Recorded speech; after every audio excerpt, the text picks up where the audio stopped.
திருக்குறள் சிந்தனை. பிறனுக்கு உரியவளான மனைவியிடம் இன்பத்தை விரும்பாதவனே சிறந்த ஆண்மையாளனாகவும் அறநெறியில் வாழ்கின்ற இல்வாழ்பவனாகவும் போற்றப்படுவான். இல்வாழ்க்கை நெறி நியமங்களோடு கூடியது. இல்லறம் என்னும் பெயரால் அதன் உயர்வும் இயல்பும் அறிகின்றோம்.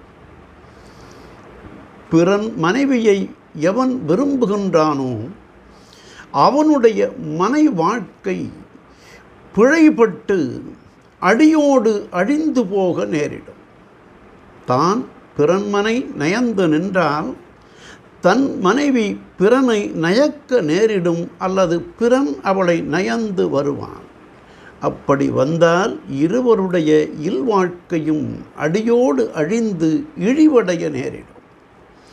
பிறன் மனைவியரை மகளிரை விரும்புகின்ற தன்மை அறத்தை அழித்துவிடும், புகழை கொன்றுவிடும், இன்பத்தை சிதைத்துவிடும், வாழ்வை பாழாக்கி ஆறா துயரில் ஆழ்த்திவிடும்.